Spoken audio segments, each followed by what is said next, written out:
Bonjour Togo. Bonjour, Bienvenue. merci bien, Comment ça se passe? ça va. Je vais commencer par te demander de te présenter. Merci, je suis Dr Amidou Togo, ancien chercheur en informatique et je suis directeur de l'informatique, du contrôle et de l'innovation technologique à l'autorité de protection des données à caractère personnel du Mali. Ça a l'air d'être très compliqué. C'est long. Qu'est-ce que ça veut dire concrètement? Alors, déjà, données à caractère personnel, c'est toute information permettant d'identifier de façon directe ou indirecte une personne. Donc, ça fait référence à vos noms, prénoms, tout ce qui est photo, vidéo, même les empreintes, même vos traces de navigation sur Internet font partie des données à caractère personnel. Donc, l'autorité à laquelle je travaille donc, est chargée au niveau du Mali de veiller à ce que les traitements de données à caractère personnel se passent dans de bonnes conditions. Donc, pour ce faire, l'autorité contrôle les traitements de données à caractère personnel, autorise ce qu'on appelle les responsables de traitement à traiter des données à caractère personnel, mais aussi sanctionne en cas de manquement de traitement de données à caractère personnel. Ok. Je crois avoir compris, mais je ne suis pas sûre, parce que ça a l'air toujours un peu compliqué pour moi. Donc, si je suis quelqu'un qui ne m'y connaît pas, surtout que de plus en plus on entend qu'à donner à caractère personnel, mais on ne sait pas nécessairement ce que ça veut dire. On donne des autorisations, des cookies par-ci, le téléphone qui se dépose par-là. En tant que citoyenne lambda, si je dois savoir une chose, ce serait quoi? Bon, il y a beaucoup de choses, mais une chose, c'est que à partir de cette autorité, donc cette loi, nous sommes institués par une loi, cette loi portant protection des données à caractère personnel. Une chose que je vais donner peut-être en termes de conseils, c'est de mettre des mesures de sécurité, de confidentialité autour de tout ce que vous traitez comme données à caractère personnel. Je prends un exemple assez simple. Quand je prends un téléphone portable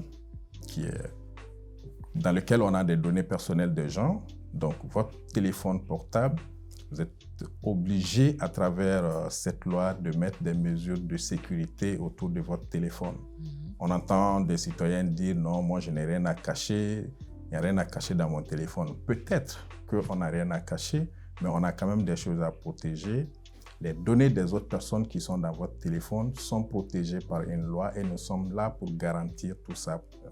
Vous pouvez, les données vous concernant qui sont dans vos téléphones, vous mettez à la disposition de qui vous voulez, mais pour les autres qui sont par exemple dans votre téléphone, vous n'avez pas le droit qu'une autre personne puisse avoir accès à ces données-là. Donc de là, vous êtes obligé de mettre des mesures de sécurité, c'est-à-dire coder votre téléphone pour que moi qui ne suis pas propriétaire de votre téléphone, même si je ramasse votre téléphone, je ne puisse pas l'exploiter pour enlever les données des autres personnes. Je prends un deuxième exemple. Au niveau de votre structure ici, j'ai vu que vous avez un système de vidéosurveillance, donc c'est des collectes et des traitements de données personnelles. Je suis arrivé, vous m'avez filmé, et vous êtes obligé de mettre des mesures de sécurité, que ce soit physique ou logique. Physique en ce sens que l'enregistreur sur lequel vous mettez nos vidéos, nos photos que vous filmez, le bâtiment qui abrite ou la pièce qui abrite doit être fermée à clé. C'est un premier niveau de sécurité. Si j'arrive à avoir accès à cet enregistreur et que je le vole, c'est que vous êtes en porte-à-faux avec la loi. Vous n'avez pas mis suffisamment de mesures de sécurité. Pause. Les garçons, messieurs, mesdames, est-ce que tout est en sécurité ici? Tout est en sécurité. Ah, d'accord. On m'a rassuré, on peut continuer. D'accord. Maintenant, le deuxième niveau de sécurité, ça va être ce qu'on appelle la sécurité logique.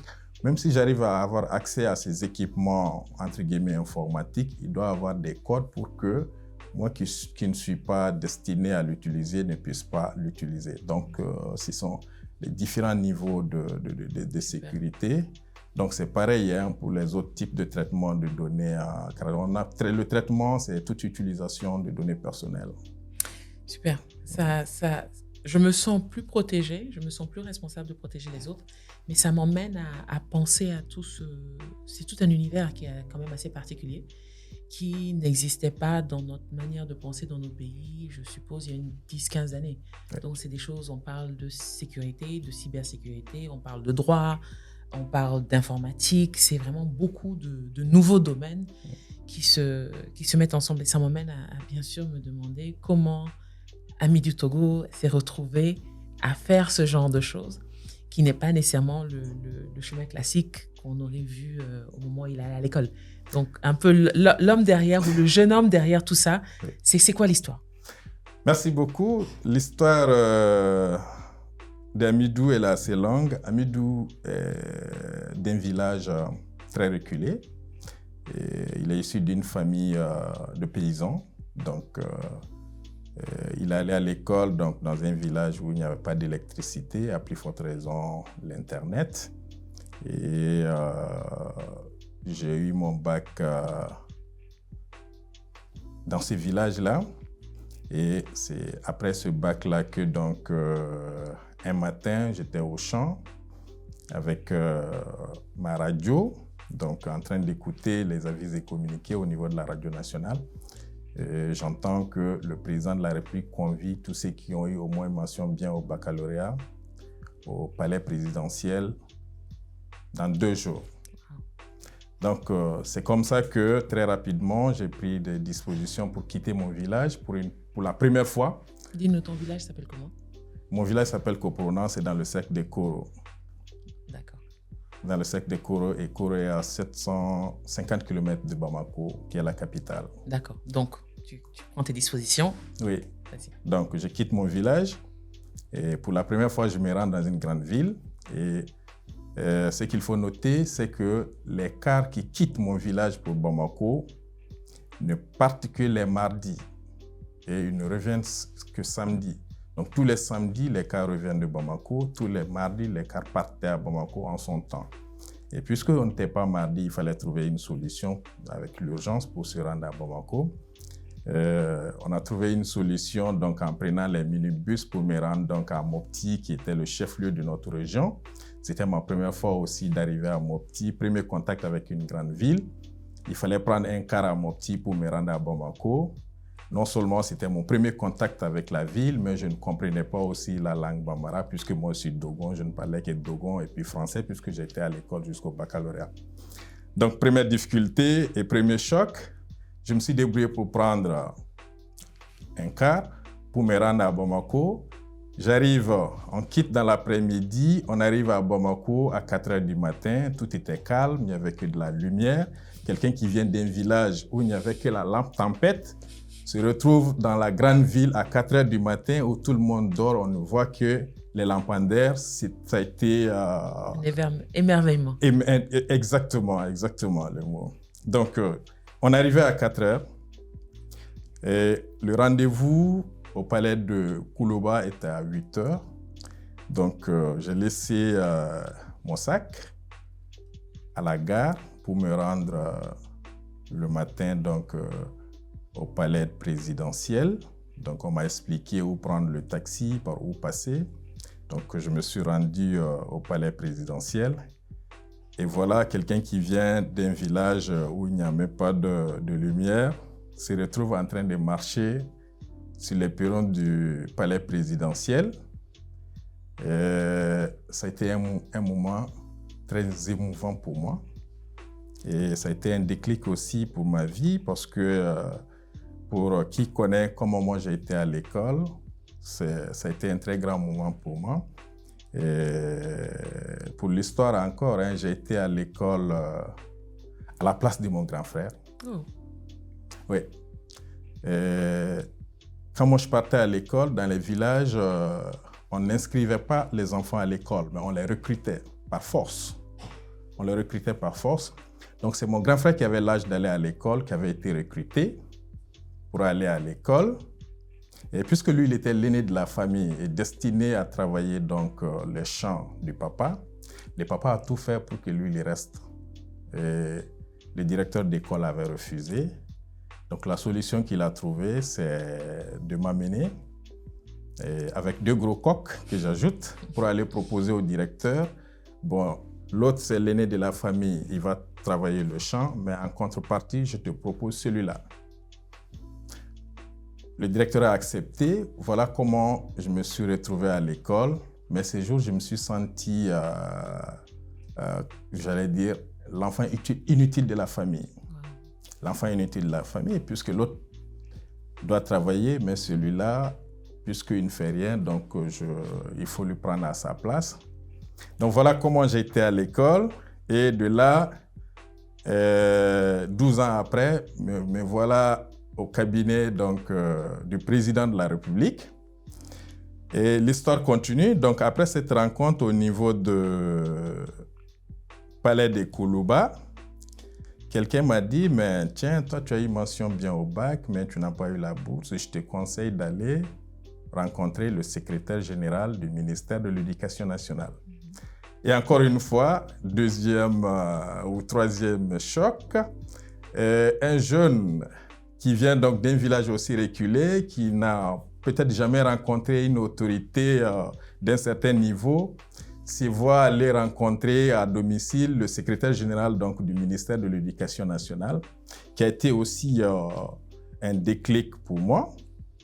Et la nuit, quand le secrétaire général est revenu du bureau, donc je lui ai expliqué, voilà comment le monsieur m'a vu, un jeune venant d'un village qui n'a pas de parents à Bamako, mais assez brillant quand même, qui a eu un bon résultat au baccalauréat. Il m'a dit, bon, prends ton sac, viens rester chez moi. Voilà comment j'étais resté chez lui, faire mes études donc, à la fac des sciences et techniques, et que je sors de cette faculté. Ensuite, je fais un DEA. En son temps, au Mali, on n'avait pas encore de master, il n'y avait que les DEA. Je fais un DEA encore dans cette faculté. Et toujours concours de circonstances, hein, j'ai eu tellement de chance dans ma vie. Et à la fin de ces DEA, c'est un autre professeur donc, qui me repère, notre professeur d'informatique, qui est non seulement responsable d'un master donc, à Clermont-Ferrand en France, mais aussi intervenait à Bamako, il m'a repéré. Et l'année suivante, il a tout fait pour que je m'inscrive dans son master à Clermont-Ferrand. Je suis allé faire le master avec lui et il m'a pris tout de suite en thèse. Et il a été mon directeur de thèse. Je suis allé jusqu'au doctorat avec lui. Et la fin de mon doctorat, je rentre. 2 mois après, le secrétaire général qui m'avait pris avec lui est devenu ministre de l'Éducation nationale. Et le cercle se referme. Et bien sûr. Et la première personne qui l'appelle, c'était moi, Amidou. Amidou, viens, j'ai besoin de toi dans mon cabinet. Voilà comment j'ai commencé à travailler non seulement dans l'administration, mais j'ai aussi, entre-temps, été recruté comme enseignant du supérieur, donc à la même faculté des sciences et techniques. Où tu avais étudié? Où j'avais étudié, bien sûr. Où j'avais étudié. Donc, j'étais chargé parallèlement des cours d'informatique, donc tout ce qui est intelligence artificielle, réseaux sociaux, et disons intelligence artificielle, la sécurité des systèmes d'information, ainsi de suite. Donc, j'avais un pied donc, dans l'administration et l'autre aussi dans l'enseignement où je passais ma journée à sensibiliser autour de l'intelligence artificielle, l'utilisation donc des réseaux sociaux. Voilà Super. Comment je me suis retrouvé dans ces mondes-là. C'est fascinant parce qu'il y a tellement de choses dans ce que tu dis. Mais une chose que je retiens, c'est que son destin est son destin. C'est-à-dire que ça aurait pu... C'est par erreur que tu es allé à l'école. C'est non seulement la question du destin, mais aussi la question du courage, de ne pas avoir froid aux yeux. Par erreur que tu es allé à l'école, tu t'es dit j'étais l'enfant inutile. Par courage que tu t'es levé et que tu as traversé Mopti pour arriver à Bamako. Par circonstance qu'on te dise d'aller voir le SG. Par courage que tu vas voir le SG. Par circonstance qui te dit de rester. Par courage que tu travailles. Donc c'est des choses comme ça qui se relaient de toute ta vie qui t'ont permis d'arriver aujourd'hui là où tu es. C'est fascinant comme histoire.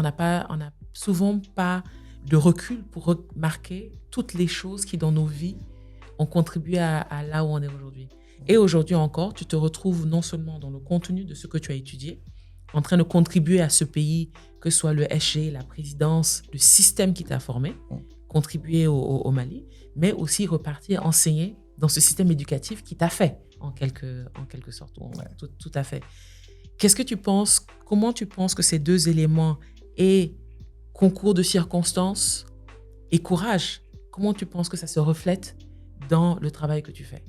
Dans le numérique, il y a beaucoup de fois où on ne se rend pas compte des concours de circonstances ou des risques qu'on peut prendre parce qu'on ne fait pas attention, mais aussi de pouvoir avoir le courage d'avancer et de faire les choses différemment.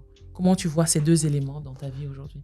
Bon, non seulement dans ce que je fais de tous les jours, c'est des concours de circonstances qui m'ont forgé pour être ce que je suis aujourd'hui. Donc, ça m'a permis d'occuper d'autres fonctions avant d'arriver à là où je suis ici. Mais au-delà de tout ça, sur le plan social, ça m'a permis de savoir d'où je viens, les chances que j'ai eues dans la vie.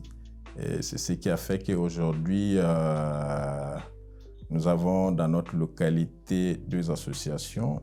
Une association qui regroupe les ressortissants de mon village et une association qui regroupe les ressortissants de notre commune à Bamako. Et pour ces 2 associations, j'ai été élu président alors que j'avais des tontons et autres qui sont dans l'association et à mon absence aussi. Parce que je sais qu'aujourd'hui, pour tous ces concours de circonstances, toutes ces chances que j'ai eues, je me vois comme ambassadeur de notre localité à Bamako et c'est exactement ce qui se passe aussi autour de moi. Donc tu cherches à servir partout là où tu es. Effectivement. Comment tu penses que cette notion même de service, du fait que tu sois aujourd'hui au ministère, quel impact tu veux avoir dans le rôle que tu joues au niveau national? Au niveau national, c'est qu'aujourd'hui, on est dans tout ce qui est protection des données, donc autour de l'intelligence artificielle, je parlais de la sécurité des données. J'étais passé par le ministère où on parlait de la réglementation, donc on disait l'intelligence, il faut utiliser, mais arrivé à un moment, on s'est rendu compte que oui, c'est bon, mais il y a le revers de la médaille. Il faut faire attention. Donc, je suis aujourd'hui à un niveau où je passe ma journée à sensibiliser des gens. C'est bon, on doit aller. Technologies émergentes comme intelligence artificielle et autres, c'est bon, il faut y aller. Mais il faut y aller avec beaucoup de prudence, donc avec beaucoup de recul. Donc, je passe aujourd'hui le clair de mon temps à conseiller, à sensibiliser autour de ces questions-là. Mon dernière question, qu'est-ce que tu espères, vu le temps que tu passes à sensibiliser et informer non seulement la population malienne, mais même ton gouvernement, à l'intérieur de ton gouvernement, quel serait ton souhait pour l'ensemble des gouvernements de l'Afrique au niveau de l'IA? Alors, donc, le souhait, c'est qu'aujourd'hui, à l'instar des autres continents, je vais dire, à l'instar donc des autres continents, mon souhait est qu'aujourd'hui, qu'il y ait une réglementation générale au niveau de la gouvernance des données en Afrique. Ça, c'est un combat de tous les jours, c'est un souhait de tous les jours. Aujourd'hui, en Europe, on a le RGPD qui fait que l'utilisation, la gouvernance des données, donc tout ce qui est l'intelligence artificielle qui se nourrit des données est bien encadré. En Afrique, on n'a pas encore atteint ce niveau. Je disais tantôt qu'il y a certains pays qui n'ont même pas de règlement en matière d'intelligence artificielle. Le souhait est que tous les pays puissent arriver à avoir une réglementation, mais qu'au-delà, qu'on puisse avoir un règlement commun au niveau africain pour pouvoir faire un front commun, j'allais dire, face à ces géants du numérique. Et ma dernière question, Ami de Togo est au service de quoi? Je suis au service du Mali, je suis au service de l'Afrique, je suis au service de ma communauté. Merci. Merci.